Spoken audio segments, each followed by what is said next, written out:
so much for joining us today. And I'd like to welcome you to the latest edition of the AIQRATE webinar series, the CXO Special. Today, the topic is the new code of leadership in change and crisis. And I have the pleasure of having with us three luminaries of the Indian outsourcing industry. I'd like to introduce Romi Malhotra, Pankaj Rai, and our moderator for today, Dhanrajani. Before I start, I'd like to just put a few housekeeping rules in place. Request all of you all to be on mute so that everybody's listening and speaking experience is good. We will be taking questions, but we'll do so in the end. Any questions that you have, please use the chat and the Q&A facility that you have in WebEx, and I'll be passing on those questions to Samir. All right, now I'd like to introduce Romi Malhotra. Romi has over 35 years of leadership experience in industries ranging from manufacturing, IT, banking, consulting, outsourcing, and leadership development. He's one of the pioneers of the outsourcing industry in India. Till recently, he was the managing director for DXC Technology India. He has been the managing director for Dell, growing the India centers to one of the largest GSCs in the country. He was also a part of the initial leadership team that set up Genpact, or what was Jekis at that time. He set up the KPO businesses for G Capital as the CEO, which is one amongst the first KPOs in the country, and also Scope International, the global center for Standard Chartered Bank, as the first CEO and MD. Thank you so much for being here today, Romi. Pleasure being here. Thank you. I'd like to now introduce. Thanks, Romi. I'd like to now also introduce Pankaj Rai. Pankaj Rai is the Senior Vice President Strategy at Wells Fargo. With over 20+ years of diverse experience, Pankaj is a pillar of the Indian offshoring industry. He started his career as a management consultant specializing in the financial services industry and worked for companies like ICICI, G Capital, and Standard Chartered Bank. Pankaj was the Director of Analytics at Dell for close to 11 years and was instrumental in building the internal analytics practice. Pankaj now drives transformation for Wells Fargo. He is a popular speaker at Analytics and AI Fora and also sits on various industry bodies. Pankaj, always a pleasure. Samir, I'll now hand it over to you. You can take it forth. Thank you, guys. Thanks, Rohan. And Pankaj, Romi, thank you so much for being part of this AIQRATE webinar specials. And in fact, if I just gauge the list of participants, the registrations we had, and the pre-conference chat, what Pankaj did, I'm sure it would be thought-provoking, engrossing, and the participants will be able to carry a plethora of insights. And before I start, I think from the credentials, what Rohan was articulating, I think for all the participants, I think the sum total of the work, the body of the work, what Pankaj and Romi have done in their respective corporate spheres have been unprecedented and absolutely amazing. I think it's fantastic to get them on board in terms of this particular, what I call a very topical theme. So just to get the ball rolling, Romi, I want to start with you. And I think this is something which is very topical today. We have a pandemic today, which is in motion, completely unforeseen, but the way it's spiraled into what I say, high velocity kind of a, let's say, predicament for everyone, it's very difficult to fathom what's the future gonna be like. We also see some green shoots in terms of flattening of the curve. But at this stage, when we talk about leaders, I mean, who haven't been part of this kind of, let's say, unprecedented scenario, and you've seen that, I would say, a lot of these, I would say, situations, circumstances in your corporate career. What is that you see in terms of leaders adopting a kind of, let's say, scenario where this crisis, which seems to be kind of not only imminent, but seems to be carrying forward for some time. So what are the strategic factors you would like the leaders to kind of adopt in this crisis mode of situation? Over to you, Romi, please. Thanks, Samir. Am I audible? Yes. Thanks, Amir, for having me here. And you're absolutely right. It is a crisis. It's a crisis which is unprecedented. You know, the big bad virus has moved much faster than anyone of us had thought. It's far more lethal than most people had thought. And the business projections are really morbid. So the truth is the house is on fire and it is a crisis. So, you know, we'll think about remodeling the kitchen after we put out the fire. So, you know, the analogy is right now, if the house is on fire, as leaders, what do we need to do? Quell that fire to make sure we are back in a shape and emerge from it, if not stronger, at least awareness of what needs to be done. So, like solving for any crisis or solving for any problem, and based on our conversation, I understand there are engineers here, so I'm gonna use that analogy. You know, you can't solve the problem till you understand it fully. Mm-hmm. So let me start by my definition of what really the problem is. So if I was to ask everyone on this call, what is your definition of the problem that you are facing today? You know, the pandemic is what started it, but what is the problem that you are facing today is the question. The answer, it's not a health problem. Hopefully, and I'm hoping that everyone on this call, you know, is safe, is secure, and is not been a victim of what has happened. So the truth is, I'm defining the problem that there's not one epidemic, there are three epidemics that we are dealing with. Mm-hmm. Mm-hmm. The first one is the obvious pandemic, which is the health epidemic. And the truth is, there is very little that you and I or anyone on this call can really do anything about it, unless you're in the healthcare sector or in the policy-making sector where you can do that. So, you know, we're going to park that there. The second epidemic is what WHO has called the infodemic. Now, this is a new phenomenon.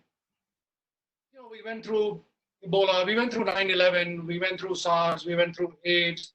But when those things were happening, it wasn't that you could, one Twitter tweet could reach tens of millions of people within a split second. Social media and internet made sure that anything that you were even thinking was kind of out there. Don't forget, till not long ago, your sole source of validated information was either the newspaper or the news channel on the TV in the evening. And it came in, you know, 1 or 2 or 3 chunks during the day. Some politicians who run their countries through tweets as well, right? Romi, to the point. And when you compare that to today, like literally, if you just divide the number of WhatsApp messages you get by the number of seconds in a day, you do the math. So, you know, that's a stimulus. That stimuli will generate a response. So, you know, one is this infodemic. So what is the infodemic? It is basically the amount of information that is coming out, number one. And unlike 9/11, for example, where it was an event, everyone knew exactly what happened, and everyone was then speculating on what it would do to the market or the people or whatever else. Here we are at a situation where, frankly, we don't even define the health problem very clearly. We don't even know what the virus is capable of, how quickly it can spread. Someone says it is airborne, in 2 hours later you get another news saying it's not airborne. Someone says social distancing is required, someone says it's not. Someone says masks are not. Someone says, you know, we have a vaccine coming up, someone says it's not. So the amount that's coming up, it creates a degree of scare. And basically it creates, you know, the third epidemic, which call it a scaredemic, call it whatever you want to call it. But the truth is that is the third one. So the first is the health, which is you can do very little about it. The second epidemic is the infodemic. And there are some things you can do, not just for yourself, but for your teams and the people around you to kind of protect against them and to counter it and to make sure that you're not falling victim to that. And the third one is really the scaredemic or the fear epidemic. That is the closest to us. And each one of us as leaders have to play an active role, making sure that that doesn't become disruptive beyond a point to everything that is happening with us, especially in our work environments. So, Romi, before you move forward, I'm sorry to chime in. For the sake of the participants, would you like to say it again, these 3 pandemics, what you talked about. I mean, 3 versions. I think these are 3 good renditions. Can you say that again, please? So think of the problem definition being 3 epidemics. The first one is the health, which is the pandemic, which is the virus. And there is very little you can do about it. The second one is the infodemic, which is the barrage of information that you are bombarded with every second of the day, which is causing distress, which is causing anxiety, which is causing fear, which is causing rumors, which is causing all kinds of things. And that is an epidemic in itself, in my opinion. And there is the third one, which is the actual fear with which people are living. Will I have a job or not? What happens to the stock market? What happens to my net worth? What happens when this opens up? Will I be left holding the can? What will happen to my industry? What will happen to my company? What will happen to my family? What about healthcare? Will I have enough money to go to a hospital which will take up? Will there be enough hospital beds to take care of this if it really explodes like some of the most morbid projections? So that is the third one. So these are the 3 epidemics that we are dealing with. And in my opinion, there's very little you can do on the first. Number 2 is something you need to do something about to kind of protect yourself and your people against that. And number 3 is where your leadership in your workplace, even at home, is where you need to play an active role to ensure that nothing gets derailed, that you're on track and you're where you are. So just to set the context, before we try to solve the problem, let's define the problem. And in my opinion, it's not the health. Health is not the problem. The problem is the scleroderm. It is the infodemic, the scleroderm. So if I go on to the next from there and say, okay, so we've had crises in the past. Like I said, whether it was 9/11, whether it was a financial meltdown in 2008, whether it was SARS, Ebola, AIDS, in bits and pieces, whether they were global or not, but chances are a lot of us, depending on where we were at that point in time, were participated in that, either as bystanders or victims or whatever. We felt the impact of some of these. So crisis is not something that is new. And again, regardless of whether it is global or one city, the fact is, if you're impacted, what do you do as a leader is the question. So, and the trick is to simplify this to a level where you don't get bogged down because of the infodemic that is happening. So what is different this time around as compared to, let's say, some of the other situations in the past? Number 1, obviously, is the infodemic. People have lost trust because they get a piece of information to within like 6 hours that is unvalidated or proved false. So they're even including their own governments, including the leadership, they're not sure who to believe, what to trust. So there is an erosion of general trust of who do I believe and how do I make out what is really happening all around. And that in turn leads to fear. So what will it do to me? What will it do to me, my team, my company, my country, whichever way you want to do that. So that is one part. That is a big difference between this crisis and everything else we've seen in the past. The second big difference is the loss of control and the need for isolation. Even in the past, have people been told, you can do this, you can't do this. You can go here, you can't go there. You can't collect in a place, you can't do, So suddenly, your mobility, your self-determination, all of this is being questioned. You're feeling like, you're being told what to do, which has never been the case. Loss of control, isolation. And the same social fabric that people were used to, they were used to get that feeling of being alone. The daily huddles, which gave structure, purpose to our daily lives and work, is something that doesn't exist anymore. And that is causing anxiety as well. So, when you're looking at this is again different. Yes, 9/11 happened. Yes, but you would still go back to work. You would still have your teams around you. You would still have someone who could motivate you. You would still have someone who could. But today, because of these 2 issues, that's the other thing. The loss of control and isolation is it's becoming very it's becoming scary for people. They don't know what to make out of this. And the final thing, the third thing where this is quite, in some ways different, very similar to the financial meltdown, is the financial well-being. There is a financial panic. What happens to my net worth? What happens to all the stocks I invested? What happens to the nest I had? Will I be covered if someone in my family falls sick? What happens to that? And all this is leading to emotional and mental stress. So that is the big difference people are facing today as opposed to some of the past crises that they have been through. And yes, I mean, people have been laid off in the past. You've had to rationalize workforces. All that has happened, but it hasn't happened with so many people all together, and all of them kind of, feeling the impact at the same time. So in times like this, coming back to your question now, so this is more of a background. Understand what the problem is, understand how it is different from some of the things that have happened. And now let's come to, so what do I do about it? As a leader, as a manager, as a team responsible for, what do I do? Now, once again, I want to share with you some research that was done by a company I was associated in the past of what happens when there is fear, threat, and a crisis like this. How do people start behaving? What really happens?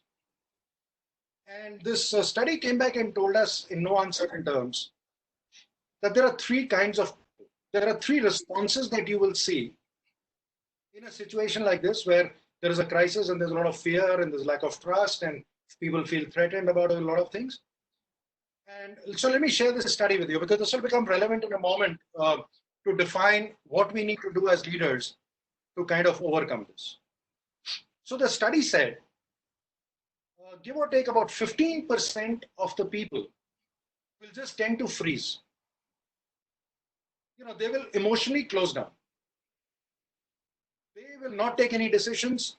They will just not know how to react. They'll be ostriches with head in the sand and say, let's just wait till the storm blows over and then we'll figure out, and hopefully things will be back to normal. And I just don't have the energy to deal with this right now. I don't have the capability to deal with that. That's what they feel. They may have the capability, by the way. I'm just telling you how they will feel, and because of that, they will emotionally lock. Give or take about 15% of the people you will see behave like that. Less than that, give or take about 10% of the people, actually, they would have understood it. They would have come to terms with it. They can actually get inspired and motivated to figure things out to make a difference. Mm-hmm. These are stars. These are the people you will remember even after the crisis is over. These are the people who will never spread panic or fear or rumors. No. They are the ones their energy becomes contagious at times like this. And hopefully, you will see people like that in your offices, around you. You say, okay, yeah, this will pass. Don't worry. Let's do this and let's get this done and let's think about this. And, their energy is contagious. But don't forget, these are like, give or take, about 10% of the population. And the balance, which is the bulk of the population, which is give or take about 75% of the people, they will look to you for direction. They want to be led by someone in times like this. They are very happy following you, provided you can define for them where we are going, what is happening, what is the plan, how do we get out of this, etc. So these are the people who want to be directed. They are very happy to support your efforts. They will take responsibility. They will be committed, provided as a leader, you can share with them where you're taking them. What is the vision? How do we get out of this? Even if you don't know what it is, they want to see that, they want to see that purpose. They want to, and that is 75% of the bulk of the people that you will deal with. So now coming back to, as leaders, what do we need to do? One is, if you can, try and see people around you and bucket them into one of these three, so that you know how to lead them. You know what is the stimulus you need to provide to them. You know how to motivate them. You know how to use their strengths. You can't take a person from the first bucket and ask them to lead a project, because he would have shut down. He just can't. And you can't take a person in the second bucket and say, well, I'll tell you what to do. Don't do anything. Just sit and just make sure you're doing this. Again, so if you can understand that, so that's one thing. So now, answering your question more directly, this was to get a context of what it is. So just to summarize, understand what the problem is, understand the various attributes of this and how this is different from some other crises that might have happened in the past. 3, what does crisis do to people? And now the fourth part is, what do you do about it? How do you kind of leverage everything that you need to do, and how do you kind of ensure that you get the train back on track? So it's a fantastic narrative, Romi, what you've given. And I like the analogy, what you started with, that look, you got to accept the house is on fire and remodeling the kitchen can wait. But at the same time, and you rightly backed it up with the research, if the majority of the folks are saying, look, leaders need to show us the direction, and the leaders need to have that vision and purpose and intent, then it's becoming more meaningful for that category of leaders to kind of come in and really define the next charter. So I'll come to that, Romi, because I just want to kind of deep dive further on this, because it's not going to stop out here. There is next level over there. But let me straight away jump to Pankaj. And Pankaj, if I take a very, very dramatically opposite direction, now we've got also a phase, which is what we call a change phase, which happened until very recently before this pandemic erupted, where innovation, transformation, disruption was almost becoming the new normal. And within the strategy documents, every leader had created something called an overarching umbrella under this transformation, innovation, disruption, saying this is what the change management looks like.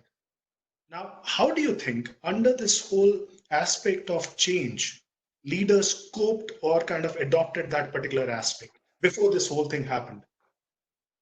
Thanks, Amir. And I think I think Romi and you have put it very well, that I think it's most important for us to look at this problem and understand it better before we start to solve it. And I think every individual will be, interpreting it in different ways.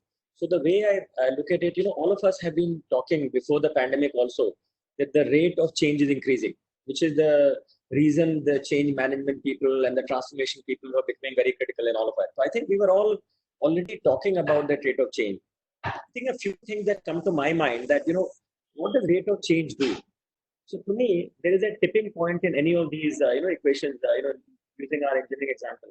So in the past, the rate of change was still there, but people could continue to do the same profession without too much of reinvention and almost retire. I think we had started to believe that this rate of change had become intra-generational, which means there is no way you can retire with the education that you have picked up. So therefore, the ROI of education was not going to be 40 years, maybe not even 20. The half-life was shrinking. So I think all of us were always seeing that, writing on the wall, that given that we have to reinvent ourselves and all of that, which is what I think we were looking at, all the time. And we were getting ready for that. I think this pandemic to me actually is a great experiment, because all of us all over the world, irrespective of where we are, have been given the same problem at the same time, right? In the past, like Romi said, different problems were handed out by God or whoever it was to different people at different points in time, and we could always claim that so and so in that context did better or worse, and there's no comparison. Now, by the way, everyone has the same open book exam. You're all dealing with it together, and in some ways, I think you are being forced to collaborate, not just with each other in the company, but across countries and perhaps with the environment. And some of us did earlier think that we had become siloed and the collaboration was missing and all of that. And there were these things that people used to say that collaboration should be important, but we weren't. So I think this problem to me is a great, problem in a sandbox, which probably might disappear in 2-3 years because the vaccine will get found, we'll find the new normal. But the fact that for maybe 18 months, the entire world will live in this total ambiguity, right? And everyone at the same time, I think it's a great opportunity for everyone to collaborate, consult, and become better at it. So that's just to sort of give a different flavor of how to think about this problem going forward. Sure. So I think the way I look at all of these things is, like Tony said, many things you don't control. Just flip it and say, what is in your control? What will not change? Because I think as human beings, we all like to hang on to something which doesn't change. My own opinion also is that religion and maybe science and some of these things came into being because they were supposed to be constants, which you can hang on to. So I think if I were to use that analogy and look at what do I think and what do I believe is going to be constant in future, two things stand up for me: purpose and identity. And let me elaborate what I mean by that. So to me, purpose really means what are you good at? What are you solving for? And by the way, if you're talking in a corporate environment, that purpose also means that you should debunk company loyalty. Companies will come and go. Startups will fail. You were working in a fintech, close down. But if your purpose was to make a difference in the fintech sector, that's okay. Someone else will hire you because their purpose is clear.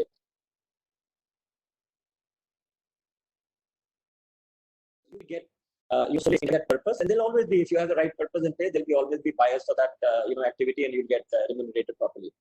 I think the other part really is identity, and that is also becoming really important. And identity has several facets depending on who you are. It could be religious, national, gender, many number of identities. And these are getting tested, by the way. So today, I mean, you could think of yourself as a global citizen, but if you are having a green card in the US, that's not going to help you. There'll be a distinction between you and someone who's a permanent resident. And I think as some of these things progress, people will have to choose the identity correctly, because a wrong choice of that identity will have consequences. So I will leave it at that. I have several examples, but to me, purpose and identity will not change.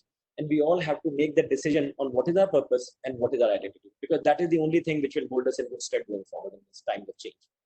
Great. So purpose and identity are the two hallmarks which you suggest as part of leaders bringing that change mechanism. And if I just kind of dovetail with what Romi said, I think it's interesting that the facets around what has happened in the past under change and what's going to happen now under crisis will have some seemingly interlinkages, as I could see from the narrative of you and Romi, but definitely the situation demands something else, which will come to in terms of the next phase of our discussion. Romi, I'm switching back to you. And interestingly, this is another facet which I want to touch, which is rightfully what even Pankaj also narrated just a few minutes back. Now, we have a situation, I mean, it's just like at the end of the day, if we just make a meaning of this COVID-19, it's a black swan event. And at some level, it will wean away. And we just hope it weans away faster than anything else. And then the whole aspect from the leaders will be survival strategies, just to stay relevant. We've often known this thing, the average longevity of the companies within the Fortune 2000 index is falling. I mean, and it's very difficult today to survive. Now, from your perspective, and you've been at the helm of the affairs of multiple companies, ran a lot of, I would say, large centers, created a lot of, I would say, great organizations. What are the strategic orientations you would like to recommend to create those survival strategies for the next gen leaders? And I'm being direct because that's what the time will actually call in terms of survival strategies. Over to you, Romi. So like the old saying goes, and a rising tide, all ships rise, you know. So the real test of leadership does come when you're in a crisis. Mm-hmm. That's when you have to take difficult decisions. And, you know, I always say this because if it was a simple decision between a yes and a no, you and I are not required for that. No one is required. It's an algorithm, right? Yeah. It doesn't require a person to do that.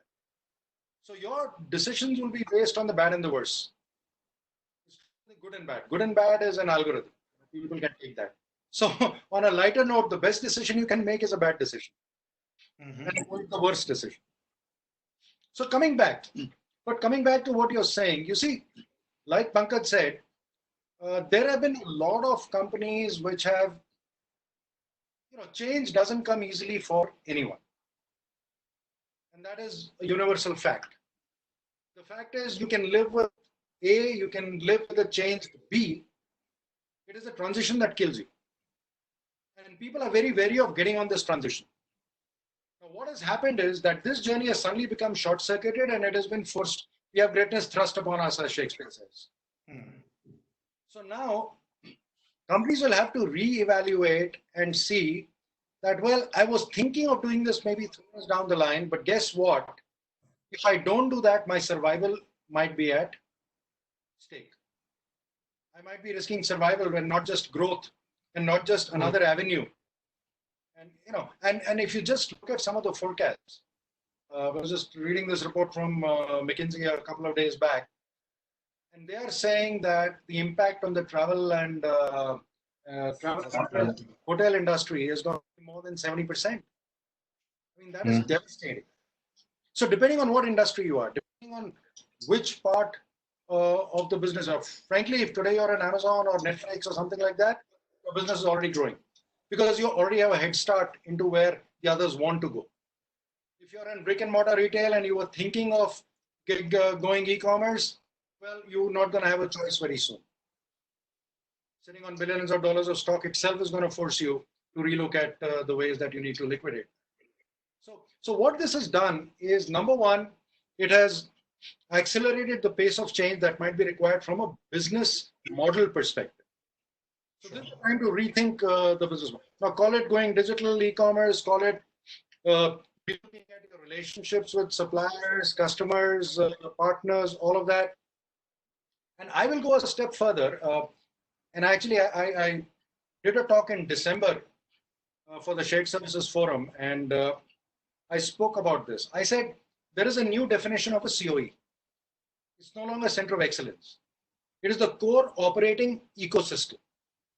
Core operating ecosystem, nice, okay. It is the new core operating ecosystem that every company will have to become a part of. And you can see great examples of Amazon and Uber and Netflix. There's enough examples there where you have to define your ecosystem, what you're playing in and what you're part of, what is your role in that, and who are your partners in that. Now, to my mind, this is going to be and a lot of this has to do with digital, by the way. A lot of this has to do with how do you leverage the digital assets you have? How do you create new digital assets?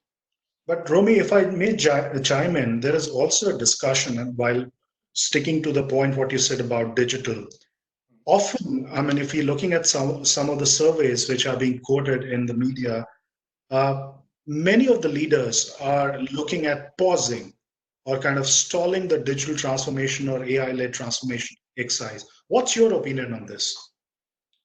See, if they were looking at it as a project, which is a toe in the water approach, then anyway they are way behind. The whole idea is, let me give you an example of the 80s. I used to work for a hardware company, and we were doing bank computerization at that point in time for branches. And I got a call from one of the branches saying, ever since you put up this computer, it's taking enormously more time to do the stuff that we used to do. Obviously, this is not working, so please take this back. It is still under warranty, please take it back. It's not doing the work. So long story short, we went and saw what was happening. So there were obviously electronic ledgers that had been already created. And what these guys used to do was they would post the entry on the electronic ledgers in 3 minutes or less. And then they would go back and open the big books again and start making the entries all over again in that. So what they had not done was burn the bridges and moved on to digital. Someone had forgotten to tell them that if you put it in the computer, you don't need to keep the manual records. Or maybe it was just a mental mindset issue saying, I don't know where this thing is. I need to make sure that my transaction is recorded with ink and in my handwriting so that I know where it has gone. They didn't burn the bridges. As people are getting into digital, if they're still a toe in the water approach saying, you know what, this is our core business, we're going to continue doing it like this, we'll experiment a little bit with digital and do that. That is not going to work. You've got to create the moonshots. You've got to go into an all-in strategy. You've got to change the fundamentals of the business. You've got to reimagine the boundaries of your organization as they exist today. And you've got to figure out what is inside, what is outside. What you do yourself, what somebody else can do for you, and can do it much better for you. You've got to relook at your whole business model in terms of your competition, your customers, your markets, and all of that, and how that will happen. And I dare say, to Pankaj's point, this is the first time in history that every country has got the same exam paper, but the responses are going to be very different. Now, I don't know if I don't know what will come out of this. Will we get more polarized? Will the governments and industries and bodies become more innovative, more productive, more resilient, smarter, better connected, all of that, which is what we want?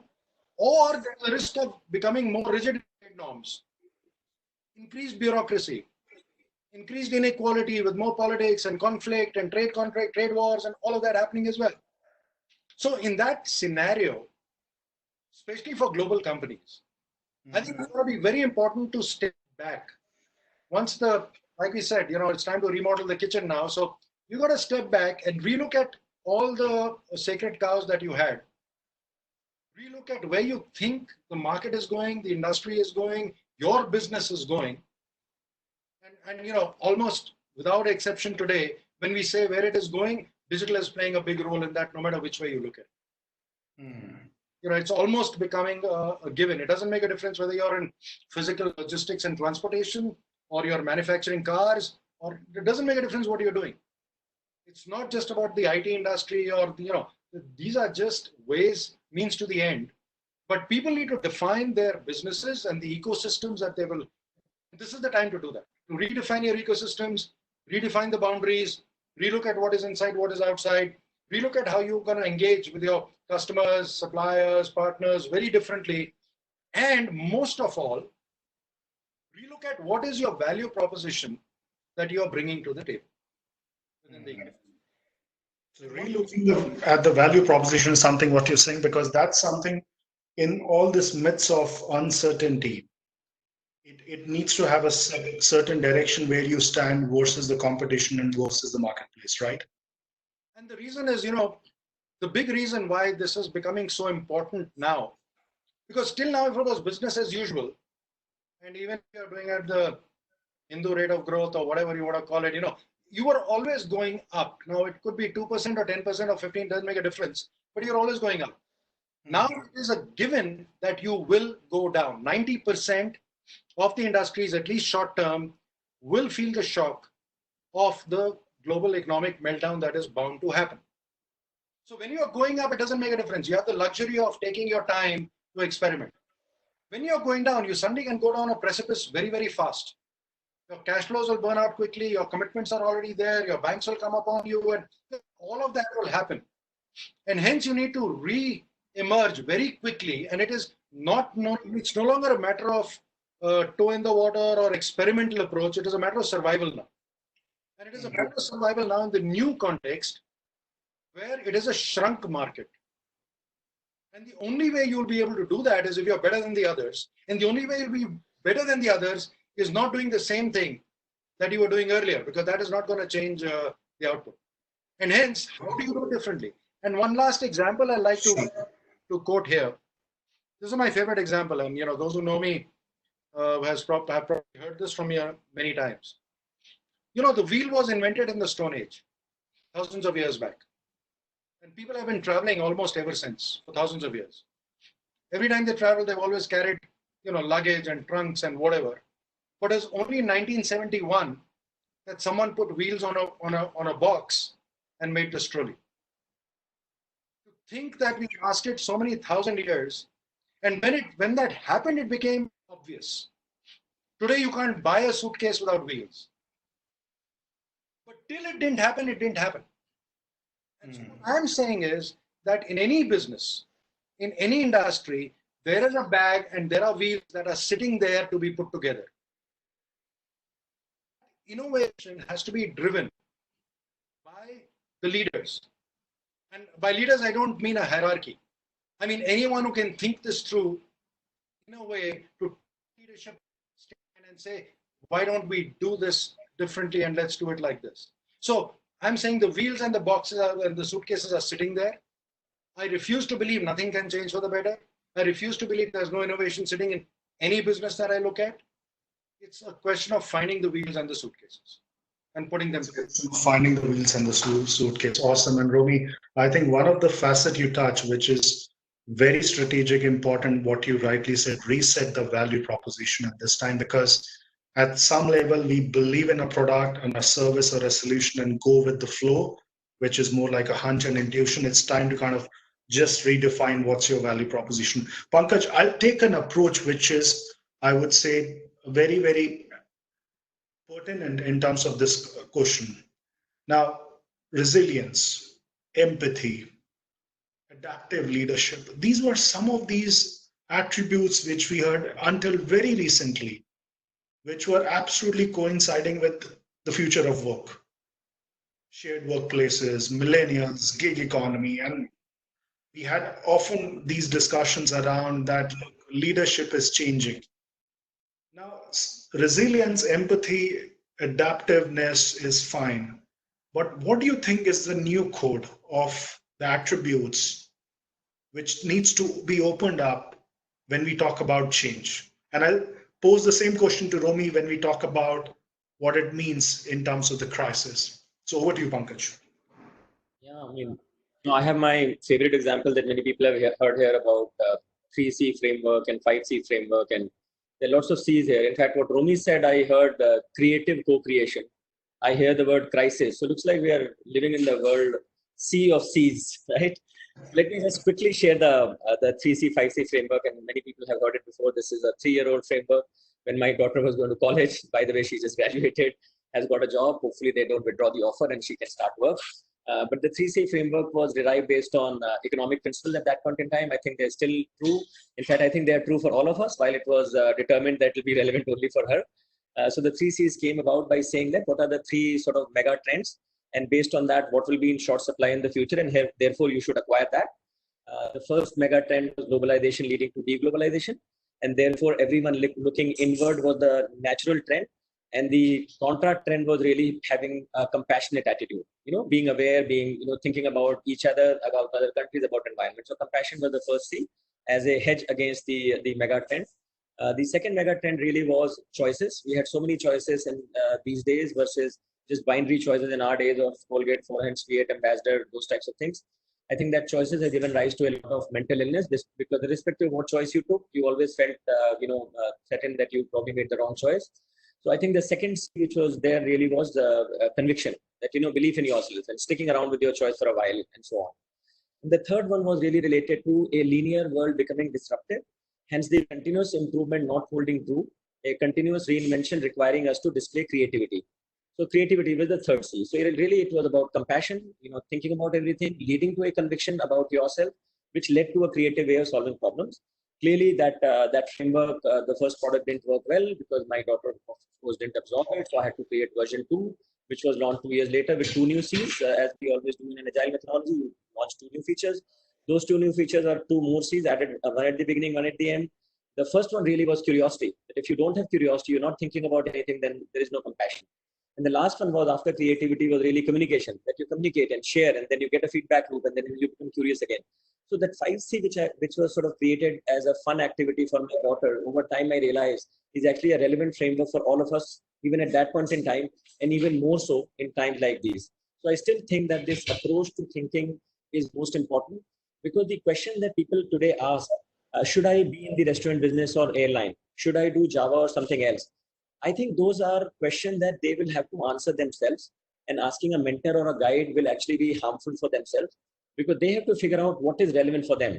And those questions are not relevant anymore, and the answers have to be found by themselves. I mean, if I have to use the Gita analogy, you have to figure out what your true dharma is and do the karma based on that. Great. So Pankaj, while you talked about the 5 C's and curiosity and communication are the new addition, but there is an added question, and I'm just taking up, you mentioned about mentorship. Now, what's the division between, and that's a question I'm just trying to kind of let's say relay verbatim. What's the difference between a mentor and a leader? While we all assume leaders are required actually, but do we also require mentors as well? Your views, please. I think some of these words are depending on how different people define it. So I'll first define those words and then maybe give my answer. So leader is someone who's leading a company, leading a team, and all of that. And I have seen people who you could call leaders, but they are not necessarily mentors in the traditional sense that will sit with you and this thing. I mean, if you can look up to them and learn from them, you are fine. But on their own, they are not there to teach you. I think most people expect a mentor to be more like a guru who you can go to, you can talk to, and all of that, and they can guide you. So I think depending on your definition, the two might be different.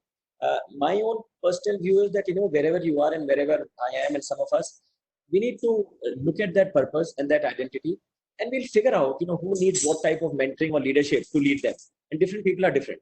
So instead of sort of getting into the, semantics of these words, I think when you know your purpose is clear, you also figure out who to take along and how to motivate them or make them more capable so that they can become a part of the purple as well. Great. So, Romi, Pankaj, I would like to also take some questions because there is a huge swamp of questions and I don't want to stall it for the sake of time. So, this is an interesting question I want to take, and it goes back to Romi, your aspect about the whole resetting the value proposition. So, the question is more about for the leaders per se. Is it good enough to stay in the same industry, which at the same time may be struggling? But you are trying to bring innovation, but the industry per se, because of this cyclical view, may not be growing and you're stuck or stunted. Or you need to jump to a different industry, which is more innovative, more kind of topical, making some good growth in terms of the charts and make your meaning over there. So what's the recommendation? And I'm sure in your corporate career, you would have advised many of the leaders around this. So your views, please. So, see, the dilemma I have there is, what is your objective? For example, I can only share with you my personal experience on this. My objective, no matter where I went, and like in the introduction, you shared, I've been through about 6 different industries over the course of my career. I never went into an industry because I wanted to get into that industry. Industry happened to be, by chance. The thing is, what do you want to do? Like I said, there is a wheel and a suitcase everywhere. Every company, every industry, every unit, every department, everywhere, there is a wheel and suitcase. What does that mean? It means I believe that there is an opportunity, no matter where you go, to make things better. And as a leader, and taking on from what Pankaj also said, my definition of a leader, as opposed to, let's say, a manager, is a manager deals with complexity. His job is to keep the wheels on the bus and keep the bus running. A leader's job is to drive change. And so whether it is an industry overall might be doing well or might be doing badly, but that doesn't mean that the company that you're in, which is part of that industry, you cannot be doing things which are truly innovative and truly different, and which can truly make a difference, either in the value proposition to the customers, to the employees, to yourselves, any which way you look at it. So to me, it's almost a moot question. I would never switch to an industry just because today I think that is a sunrise industry. I think there will be more of, if it so happens that there is something there that I would really love to do, I will go there. But I won't go to looking for an industry just because it is growing faster, or not go into an industry because, frankly, today, if I look, I would love the challenge of going back into the airline industry today. Because just think about it. What bigger challenge can there be when, 80% of the global fleet is grounded? And the truth is, after 6 months, people will start flying again. There will be airlines which will survive. There will be airlines which will not survive. So I think it's more a question of your personal attitude on what you want to do, rather than the industry driving what, just going back to, you want to be part of a rising tide with rising boat. Sure, I mean, that has its advantages. I'll be the first to admit that. Yes, it has its advantages. But at the same time, it doesn't make a difference where you are. The question you have to ask is, what can you do to make a significant difference for the company and for the people around you that they remember you? Great. So the aspect what you said, I think resonates. What you can do significantly for the company matters, rather than just looking at what you rightly said, sunrise, or just following a herd mentality. So very, very true, Romi. Pankaj, I'll switch to another question, and this is something which, Romi, you can add, please, as well. Now, work from home, because of the social distancing becoming a norm. Leaders who have large teams, large organizations, thousands of employees need to communicate. And communication virtually is not easy.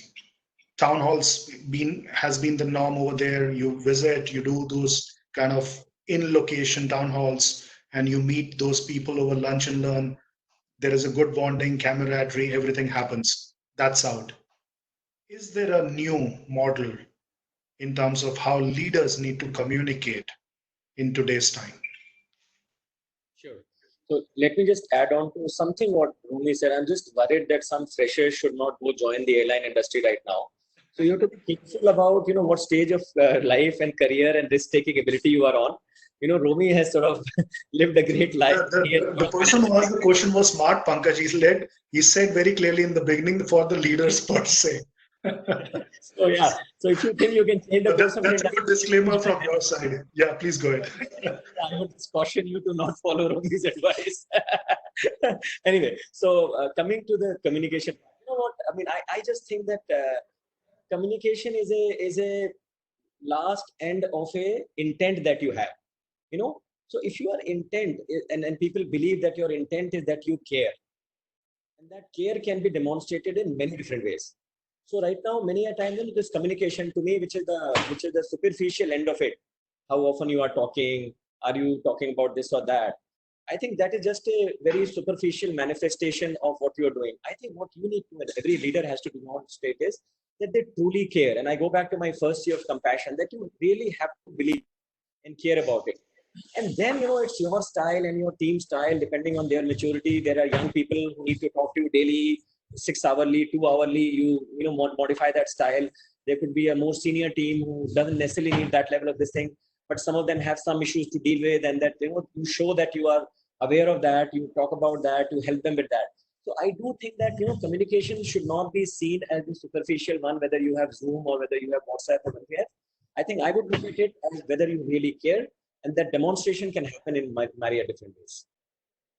Great. Romi, your views, please. Pankaj talked about care being visible in this time of, I would say, difficulty. What's your view, please? So I think in today's world, when it comes to communication, no matter what you do, whatever you do, you're communicating something, even if you're not talking about it. Number one. So people will take something away from when they see what you're doing something. That's one. Second, I personally believe that leaders can't fake it. Mm-hmm. People will see through you. They will, if you're saying something, in today's environment, if you go and say, don't worry, everything is going to be just fine in 3 weeks, don't worry, everything is going to be hunky-dory.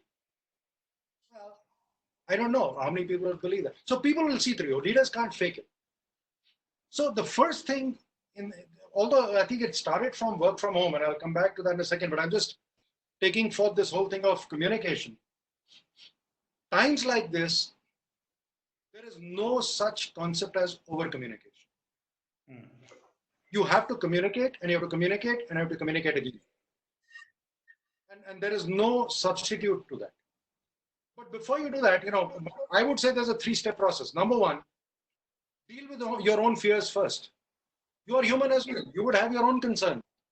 You will be wondering what is going to happen to you, what to your business, to if you're an entrepreneur or a senior leader or whatever, So deal with your own fears first. Clear the clutter out of your mind and be clear on what you can control, what you can't control, and what do you need to communicate with your team. Number one. Number two, keep it simple. Go to the simple next steps. Don't worry about big grand strategy in times of crisis. Focus on a few achievable things and agree with everyone that those really look achievable, and that's why you're heading towards them. Define it for them.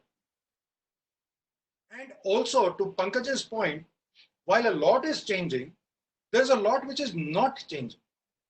So one of the fundamental tenets of change management is that when you are managing change, especially large change over a period of time, you start by emphasizing what is not changing. So call it purpose, call it values, call it the Rasandetre of the company, whatever. I say, look, that is not changing.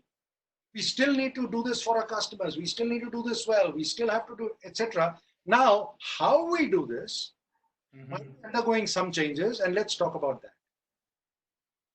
So ground the change also in the things that are not changing, because people want that stability. There is already too much uncertainty and anxiety and all of that. So ground it. My advice is ground it first with the things that are not changing. And trust me, there are a lot of things that are not going to change for you. The fundamentals of the business that you're in are not going to change overnight. The reason for your existence and what you're doing for customers is not going to change overnight. The cultures, the values that you propagate, what you stand for as a group, as a team, as a company does not change overnight. And those you kind of ground them and then work. And coming to the last part, which is, work from home, frankly, it's no different when we started outsourcing in the early 90s. There are people sitting in the US in one team, all sitting in one room. And guess what?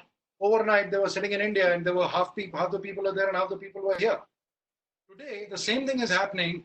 Half the people might be in the office and half working out of home. So it's not a new concept. I mean, call it work from, it's basically remote. Now, the only difference is the people who are working from home, how do they get used to a new setting and the things that they do? But from a team perspective, from a leader perspective, the only difference is they're not in front of you every day physically. But that's been going on for 25 years now in remote processing. So it's nothing new. So great. Suddenly something new has happened. Great. So Romi, if I may chime in, I think, and this is a question, in fact, have been series of questions, Pankaj and Romi, for you, which is specifically from startup entrepreneurs, founders, and the question, if I just lump it together, because there has been those, I would say, several questions on the same front. Look, there is a scenario today where startups today are facing a challenge where at some juncture, they were trying to pivot their business model. They were trying to look for funding. They were trying to kind of go aggressively in terms of go to market, but everything got on a stalemate. What's been your kind of, let's say, rather, let me put it directly. What's the advice you would like to give, respectively, to the startup entrepreneurs and the founders, please? This thing would be that, people should not take too much advice from other people, would be my first caveat. And, you started off with a grand introduction of both of us. I think all of us have done things in the past that past had pivoted to one minus the past. So it is a very new future that is awaiting us, and many of our own learning and many of our own ideas that we might share may not hold true. So I think while I can share something, I've not been a startup entrepreneur, I'm not an investor, all that. So I think the first caveat will be to take everyone with a pinch of salt, listen to everyone. Maybe there is something meaningful that I might say. Like I said, the broken clock is also right 2 times a day. So there might be a pearl of wisdom that I might blurt out, but they have to figure out what makes sense. The way I look at the startups happening right now around me, the funding is drying out, customers are going away. At least in my mind, given the economic contraction that will happen globally, it is almost certain that in many industries, many startups will sort of not be able to go ahead. And therefore, I would think that the best way would be to see if can they join forces. Like, Romi said, can they be the wheel of a different suitcase? And that other suitcase could be a large company, could be another smaller company. It could be even at a personal level that, you connect with someone. So to me, I think this more collaboration, more co-creation is going to just become the norm in the future. I think people have to just become used to being sort of connected to the ecosystem in a myriad different ways, which a connection will become more relevant when, and what they want to make relevant when is up to them. But I think being hyper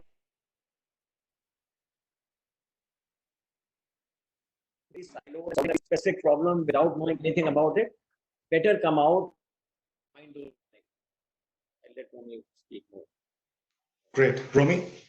In addition to what Pankaj says, I'll frankly quote my daughter on this. She keeps reminding me that some of the most successful companies that exist today were born during a downturn. Whether it is Microsoft or Amazon, they were all companies started and came out during the worst kind of recessions or downturns that were there. But coming back, yes, it's going to be difficult, not just for startups, for everyone. Tell me, who is life not going to be difficult for? The nature of the challenge might be different. I mean, only if 50% or even 70% of your revenue just dries up for a quarter, it doesn't make a difference whether you're a startup or a large company. How do you manage the cash flows? What do you do with that? So one is, yes, the nature of the challenge is different, but everyone is going to go through a very similar challenge, number one. Number two, this is the time to take some tough decisions.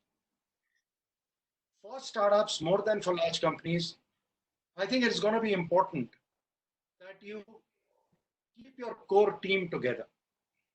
This is the time when people will feel the pressures and over the next couple of months say, if this is not happening, let me go and find different avenues, etc., etc. Because in a startup, frankly, till it becomes a full-blown company, it's really about the people who are there. And my suggestion is keep them together. If it means even if you take salary cuts and increase stock options of them, make sure that they stay together. Your focus has to be on keeping the team together, because that is the team that will, once it rides the storm through with you, will be the one which will take you. Because there is a silver lining. It's thin, but there is a silver lining. This will end. The question is, how do you survive in that period? Whether it's 3 months or 6 months is what it is. And then, of course, Pankaj already alluded to the fact that you relook at your own value proposition. Because the truth is, if you were in a space that was discretionary, if the product or service that you were offering was seen as a discretionary offering or a discretionary spend by companies, you will be at a lot more risk than something. For example, if you're in health tech today, frankly, chances are you might get accelerated. So fintech, you would probably get accelerated. So depending on where you are, you will still have challenges, but they'll be of a different nature. You need to figure out what it is. My thing is, number one, it's no different from challenges others are facing. And number two, take care of your people and make sure that the team sticks together. And I would say number three, just relook at your value proposition and try and see where that sits in terms of what will emerge further. Awesome. So for the sake of time, Romi, Pankaj, and I'm still getting a lot of questions, but we'll have to really now wrap it up. But this is more like a rapid fire. I know this is not an easy, but I'm just putting in a spot. 3 codes of leadership for change and crisis. You got to just pick up 1, 2, 3 and say that, because we've run out of the time and I'm sure audience have something to pick. So 3 codes of leadership for change and crisis. So I will pick up a Simon Sinek framework. I will pick up the 3 quotes because he has them. I think he's full of quotes. I know of both kinds. He has more videos as well. I'm still on my other call. You got to tell the audience which video they should be. I'm going to let you guys know. I'll take 1 more minute. Huh? Is Sanjay talking or something? Yeah. Go ahead, Pankaj. So I think the Simon Sinek video and my favorite video, which if you haven't seen, you should see. It is the golden circle of what, how, and why. And I think all of us are in some ways also talking about, and Romi alluded to that, you have to go back to your why. Just changing the what and how will not be enough, because the crisis has come and it's an opportunity to actually revisit your why.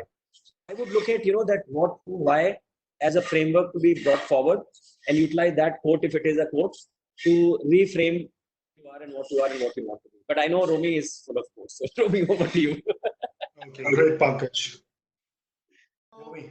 Since we spoke a lot about the importance of communication at this stage and the ability to keep connected and keep communicating, I don't know who said this, but this is kind of etched in my mind. And it's the biggest challenge in communication. The biggest challenge in communication is the misconception that it has already been done. So that's one thing I want to leave with you. And since we spoke about change so much, there's another quote I'd like to share with you. It's faced with the choice of change, changing one's mind and proving that there is no need to do it, inevitably everyone gets busy on finding the proof. Trust me. So change doesn't come easy. And I'll actually give you one last one. This was actually from a chap called Elliot Richardson. He was the US Attorney General. And a lot of other things before that. He was Secretary of Defense. He was Secretary of Education. He has a very long list and a very, very eminent politician and a statesman. And he said in management, 2% of the problem is making the decision. 98% of the problem is getting others to agree to it. Wonderful. 2% and 98%. Wonderful. So, Romi, Pankaj, I'm sorry we've run out of time. As I reflect back on this session and I go back when I was trying to kind of really create this theme with my team, and one of the things which came in was we got to have 2 leaders. kind of, let's say, coming together. And it just kind of gave me a semblance of going with two protagonists of a possible blockbuster film with a story. And sometimes you realize in hindsight, okay, you can get the best of the two protagonists and kind of leaders, but if the content is not good, the story will not work or the film will not work. But in this case, trust me, with the kind of response we are getting, with the questions and the revealing, thought-provoking, engrossing set of insights you provided, and this is all backed up with what I say, solid experience of you all mentoring, kind of really kind of working on the front with the leaders. This is amazing. I think thank you so much for that kind of, let's say, thought-provoking kind of insights and perspectives you provided. And I'm sure the participants have a lot to carry in terms of those specific nuggets of what Pankaj gave, and both of them have their own unique style, as you know, in terms of picking those anecdotes and kind of really kind of those instances. Thank you so much, Romi, Pankaj, for your time. Really appreciate. And thank you so much, all the participants. Thank you so much. Thank you. And I think in all these movies where there is Ram, Lakhan, or Diva, there's a mother. So thanks to being the mother. Thank you so much, everyone. Thank you. Thank you, everyone. Thank you. Bye-bye. Thanks all.